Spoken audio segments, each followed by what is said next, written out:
Hello everyone, welcome to Apti Plus Academy for Civil Services, a premier institution for preparing for civil services in India.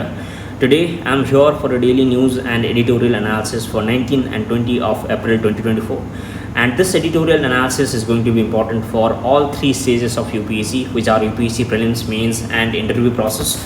And apart from UPSC exams, this editorial analysis is going to be important for all the government exams in India. Since I am out of station today, and for this reason I could not record the daily news and editorial analysis from the studio, so pardon me for that, and I'll be coming back with the daily news and editorial analysis from with the recorded session from the studio itself. So I'll be recording the daily news and editorial analysis from the studio from Tuesday onwards, so bear with me till then.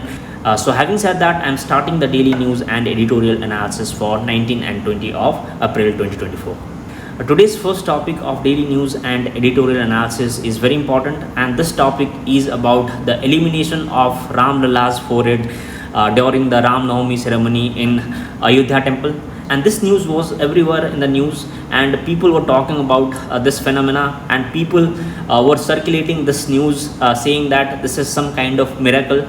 But this phenomena is not actually a miracle, but this is a scientific phenomena. So today in this topic we'll understand what is the science behind the elimination of Ram Lalla's forehead in the Ayodhya temple, and we'll also understand the phenomena of periscope or any other science which is related to this topic. So without further delay, let us begin the analysis. And you can see in the picture the illumination of Ram Lalla's forehead, and you can also see the news, how it appeared in the media, and it was also covered in the explained section of the Indian Express. So the context of the news for today is the Surya Tilak Project. The project which was done to eliminate that Lord Ram's forehead was called the Surya Tilak Project. So Surya Tilak Project is basically a 3-minute long Surya Tilak ceremony. So the ceremony lasted for 3 minutes, where a beam of sunlight was projected onto the forehead of Ram's idol. This was achieved using a special mirror lens arrangement. So a mirror and lenses were used. So we'll also discuss the technology that was used here. And two organizations were involved in making this project. First one is the Indian Institute of Astrophysics, Bangalore, and second one is Central Building Resource Institute, Roorkee. So these two institutes came together to make this project successful. And in this project, two scientific process has been used. We'll discuss what are two scientific stages that has been used here. And in this project, basically the Indian Institute of Astrophysics team, IIA, carried out the calculation of sun's position, design and the optimization of the optical system. And this technology was basically designed to track the position of the sun. So we'll discuss how this technology was designed. So now let us see the step-by-stage processes that was used in designing the technology. So in the stage 1, the sun's position is to be tracked. So for this reason, the Indian Institute of Astrophysics team basically designed a mirror lens technology. And this technology is basically designed to track the position of sun. So why do we need to track the position of the sun? The Gregorian calendar and the Hindu calendar differs. Since the Gregorian calendar follows a year which is based on the revolution of the sun or the revolution of earth around the sun, the Gregorian calendar has 365 days, whereas the Hindu calendar follows the moon's revolution around the earth. So for this reason, the lunar year is 354 days. So the difference between the Gregorian calendar and the lunar calendar makes the Ram Navami appear on different dates. So the date of Ram Navami is different on different years. So for this reason, we need to track the position of the sun to calculate the day on which the Ram Navami falls. So for this reason, to track the position of the sun, technology was designed by the Indian Institute of Astrophysics. So this is the basic technology that has been used in the tracking the position of the sun in the Ram Lalla's forehead. So the technology that you can see in the picture is basically a periscope technology. So the periscope technology basically tracks the position of the sun, and in this periscope technology, mirrors has been used. So the light, when it enters from one side of a pipe, that light is reflected in the mirror, and the reflected light from the mirror again goes to another mirror, and in the another mirror that light is reflected, and ultimately that light appears on the person's face. And the optomechanical system operates on the principle similar to that of periscope. We discussed about it, and there has been a use of 19-year system in this technology. So 19 years has been used in tracking the position of the sun in this system. And once a year, the tooth of the gear will have to be manually turned so that the angle of the pickup or the first mirror is adjusted. So there are 19 mirror systems. So you can see this is the entire system. You can see M1, M2, M3, etc. are the mirrors. So M1 is the first mirror. So M1 is to be changed so that the M1 tracks the position of the sun. So a gear has to be rotated. So gear is some kind of regulator to track the position of the sun. So you can see M1, M2, M3 are the mirrors, whereas L1, L2, L3, etc. are lenses. So lenses has been used here to magnify the light or the sun so that the sunlight appears brighter and bigger. So this is the technology basically that has been used in illuminating the Ram Lalla's forehead. And the concept basically is the periscope technology we just saw. So you have to know the number. 19 mirrors has been used here. The implementation of this optomechanical system at the site was basically done by the Central Building Resource Institute, CBRI. So basically the Indian Institute of Astrophysics, which is IIA, designed this technology, and the implementation of this project was done by CBRI. So you have to know this point from the prelims perspective. So prelims में पूछा जाता है कि किस institute मिलके ये सब design किया गया था. So you have to know this point. And this is the technology. And since the Ram Mandir was in news, we need to understand the Nagara style of temple architecture, because the Nagara style of temple architecture was basically used to design the Ram Mandir temple. So you can see the Ram temple at Ayodhya. It has been typically an example of the Nagara style of temple architecture. So Sikhara you can see with the flag. So the tallest part is the Sikhara, and there are small parts at the front of Sikhara, and these small parts are called the mandapas. So mandapas are basically the prayer halls. So the people go there, sit there. So it is basically an audience hall. And just below the Sikhara there is Garbhagriha. So at Garbhagriha there is the place of deity. So deity stays at Garbhagriha. So you have to know these features of Nagara style of temple architecture. And in the Nagara style of temple architecture there is platform. So the raised platform is one of the characteristic feature of the Nagara style of temple architecture. So the raised platform is basically called the Jagati. So the temples in Nagara style basically stands at the Jagati. So you have to know these features. So these are all the text you can see here. The features of Nagara styles has been written here. So Nagara style of temple architecture basically is found in North India, and in the South India there is Dravida style of temple architecture. So you need to know the difference. And in Nagara style, an entire temple to be built on the stone platform. We discussed about it. So there is stone platform which is called Jagati. Okay? So Jagati is a raised platform you can see here. And on the raised platform there is temple, and it does not usually have elaborate boundary walls. So in Nagara style of temple architecture there is no boundary walls, and Garbhagriha is always located directly under the tallest tower. We just discussed about it as well. And Amlaka or Kalas which is installed on the Sikhara is another characteristic feature. So on the top of Sikhara there is Amlak or Kalasa as well. And the examples of the Nagara style of temple architectures are the Kandariya Mahadev temple which is located in Madhya Pradesh. So it is also one of the oldest temple in India, and it was built during the Gupta period.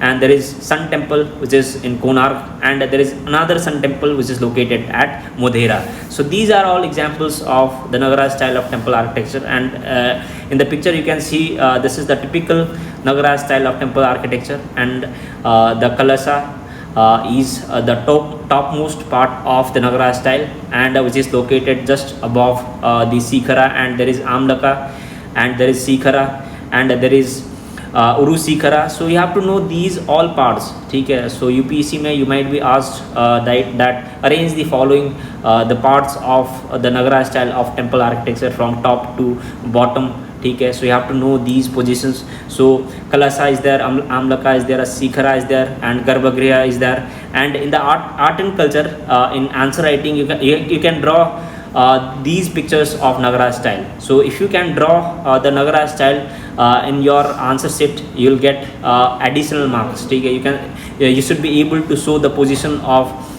these parts of Nagara style. And there is Mahamandapa there, and there is Mandapas. So there are different type of Mandapas. So the largest Mandapa is called the Mahamandapa, and there are other small Mandapas, and these are called Mandapa, Ardha Mandapa, etc. So these are all parts of Nagara style of temple architecture. And there is Padakshina Patha there. Around a temple there is Padakshina Patha, which is called the circumambulatory path. So around the temple, devotees basically walk. So when we go to temple, we basically walk around the temple. So that walking path is called the Padakshina Patha. So these are all parts of the Nagara style of temple architecture. Now moving on to different types of Nagara style of temple architecture. Basically 3 types of Nagara style of temple architecture is there, based on the shape of the Sikhara. The first one is Latina or the Rekha Prasada. So the Latina style is basically temple architecture where the base is square and the walls curve inward to point at the top. So the base is square in case of Latina style. And in the Vamsana style, the base is broader and the height is shorter than Latina. So the height is basically shorter than the Latina and the slope upwards in a straight line. So in the Vamsana, the slope is basically straight line. And in case of Vallavi, the base is rectangular. So you have to know the shape. In Latina, there is square base. In Vamsana, there is broader base. And in Vallavi, the base is rectangular and the wagon vaulted roof. So Vallavi में क्या होता है कि जो shape होता है वो होता है wagon vaulted. So there is vaulted roof in the Vallavi style. So these are all 3 subtypes of Nagara style of temple based on the shape of the Sikhara. Okay? And talking about the Indian Institute of Astrophysics, the Indian Institute of Astrophysics was established in 1786 in Madras. Later it became an autonomous institute under the Indian Institute of Astrophysics in 1971. So the headquarter of Indian Institute of Astrophysics is located in Bangalore. So and this institute is funded by the Department of Science and Technology. So you have to know these points, okay? And this is located in Kodaikanal, which is in Kerala. So you have to know these facts. And in UPSC 2021, a question was asked regarding the Nagara style of temple architecture, and the question was, consider the following statements regarding the Nagara style of temple architecture. And statement 1 is, these temples have elaborate boundary walls or gateways. And statement 2 is, Garbhagriha is always located directly under the tallest tower. So the statement 1 is incorrect. So we discussed that the elaborate boundary walls are basically present only in the South Indian style of temple architecture. So the elaborate boundary walls, which is called the Gopurams, is basically present in the southern style of temple architecture. So statement 1 is correct. And statement 2 is, Garbhagriha is always located directly under the tallest tower, which is called Sikhara. So the statement 2 is correct. So statement 1 is incorrect and 2 is correct. That means answer is B. So this type of question is asked in UPSC. So you have to be prepared for this type of question. Now moving on to next question. So this question is not related to this topic, but this type of question is also asked. So comment the answer of this question in the comment section. This is a question which was asked in UPSC 2020. And the next topic is about the United Nations Population Fund, a State of World Population Report 2024. So this topic was in news because recently this topic or this news appeared in The Hindu, and the key highlights was that India leads globally with the estimated population of 1.44 billion. So in 2011 we saw that the population of India was 1.21 billion, but as per this United Nations Population Fund, the population of India has raised to 1.44 billion. So this is a huge increase, and as per this report, the India has surpassed China to be the world's largest population country. So the India is the country with the largest population as per this report. And the report also revealed that 24% were aged 0 to 14, and 70% were aged between 10 to 19, and 26% were aged between 10 to 24, and 68% were aged between 15 to 64. So you can see in the statistics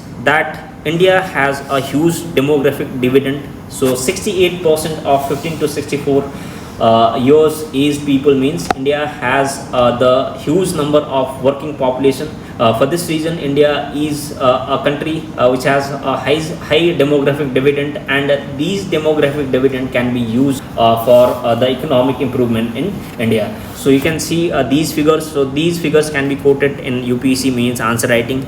And men have life expectancy of 71 years and women 74 years. And it is noted that the percentage of child marriage in India was at 23% between 2006 to 2023. So the child marriage is also a very large number in India. So this is also an intriguing fact. So you have to know this.